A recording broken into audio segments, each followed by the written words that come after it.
to pleasure and honor to call on His Excellency, the Ambassador of the Federal Republic of Germany, Dr. Martin Schaefer, to address us. And this will be followed by a short video from Secretary General Antonio Guterres of the UN and a short address by the Director of the United Nations Information Center, Mr. Masimba Kafeliniaka.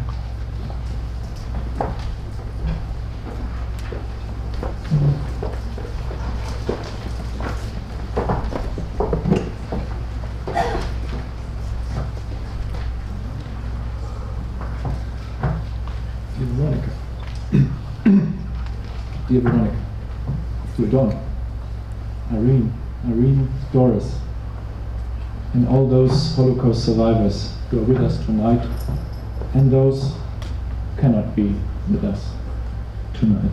This is about you, about your life, about your suffering, about your courage, and the message and the spirit of hope that comes out of the lives of all of you. And that is why it was important for me to name you by name and first. Tadinates, Director of the Holocaust and Genocide Center. Chief Rabbi Goldstein, where is he? There he is.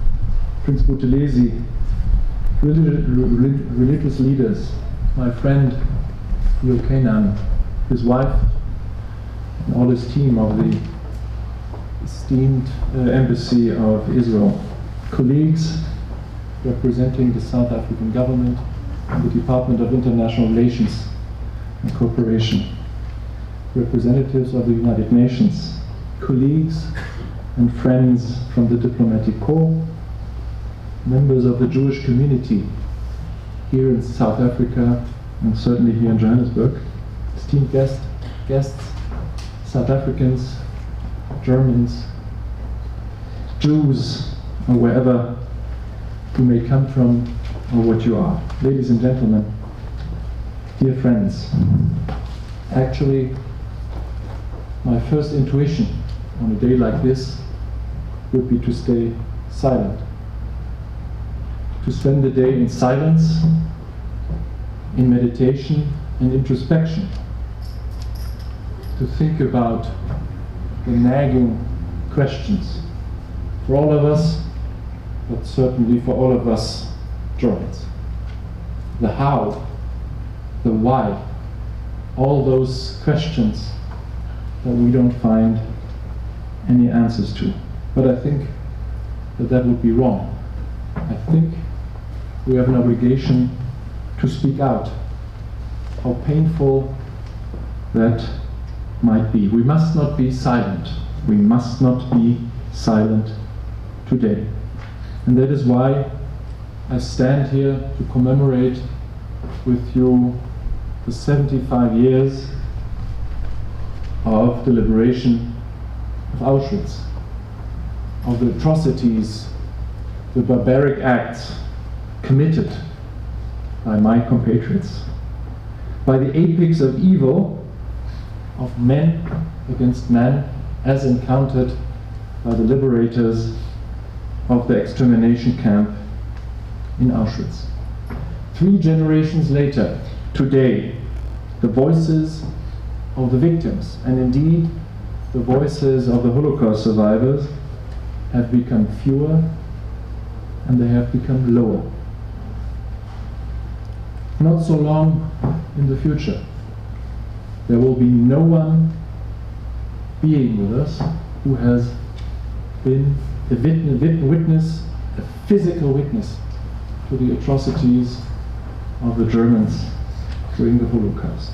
And I think it's not so much the 75th anniversary of the liberation of Auschwitz, but exactly that makes this date, this meeting today, and all the other meetings today around the world so important. My federal president, the federal president of Germany, has been, Ambassador Kingan has alluded to that, has been Yad Vashem only last Thursday. And for the first time in history a German president was able to speak at a commemoration event in Yad Vashem. He is in Auschwitz today at the official commemoration in Auschwitz where it all happened. The German Chancellor, Angela Merkel, went also for the first time to Auschwitz on the 6th of December. And as we gather here, she is at the State Opera in the city of Berlin, the capital of Germany, at a charity concert to commemorate what happened 75 years ago. The German foreign minister, the whole cabinet, deputy foreign minister, they are out to speak their minds about what happened 75 years ago. Why do I tell you all this? I would like to tell you all this because I want to explain here very clearly and very unambiguously the steadfast and unconditional commitment of the German state to the historical truth and German responsibility and guilt for the Holocaust. I stand in front of you to declare the steadfast and unconditional commitment of the German state to the lessons learned from the Shoah, to never again. And I stand here in front of you to make a steadfast and unconditional commitment of the German state and for the German state to set us for the safety and the security of the State of Israel as a home and a shelter for the Jews of this world.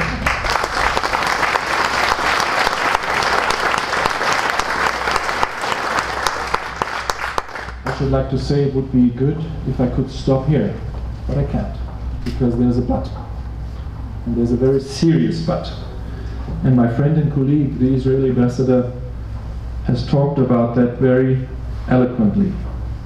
The evil of anti-Semitism, of racism, of xenophobia has raised its ugly head again. Everywhere in the world, but also in my home country, in Germany. It was a wooden door. It was a robust wooden door that prevented a man, a German man, willing to kill German Jews who were celebrating and praying on Yom Kippur just a couple of months ago, and he wanted to kill them. He had a shotgun in his hand, and it was a robust wooden door that prevented the worst. The man killed 2 German citizens anyway, who were Jews.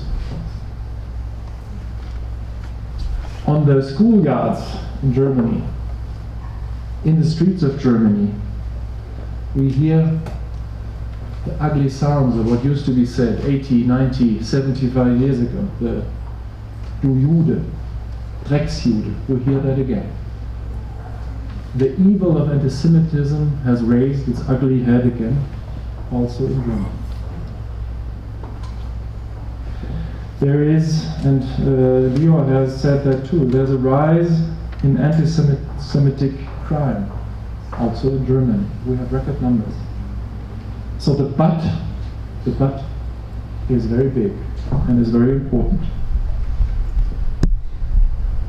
And I would like to say now very solemnly in front of you that I stand here in front of all of you, in front of the survivors of the Holocaust, in front of the Jewish community in South Africa, in front of all of you on this day of the liberation of Auschwitz, in deep sorrow and grief, but also in deep shame about what has done in the name of my country, and what has been done by my compatriots, including my grandfather. But I also stand in front of you rejoicing in the miracle of reconciliation, in the miracle of you bearing with my presence here, with you inviting me to be part of this solemn commemoration, because it's not a given. And we Germans understand that that is not a given. History has become a battlefield. Who can define the past will be able to define the present and the future. I think that's not a new scientific research that will tell us that. But I think it was never truer than today with respect to the interpretation of the history of the 20th century in Europe and all the sorrow and grief and barbarism that we have encountered. Scapegoating, blaming, and utter lies and open lies have become the norm. Only 75 years after the liberation of Auschwitz. If there's one thing that we can learn, it is also be on the watch for all attempts to rewrite history. This holds evidently true for the Holocaust, but it holds true for all the other truths of this devastating part of the history of Europe in the 20th century. I can assure you this will never happen from the German state or government. We stand with our responsibility, we stand with our guilt, and there is no final straw. There will never be a final straw, because this is something that we always will have to bear in mind whatever we do. So let me finish by telling all of you, let us join in tonight on the solemn occasion with the Le'olam Lo'ot. Never again. And Nizkor L'Tamid. We remember. Forever. Thank you very much.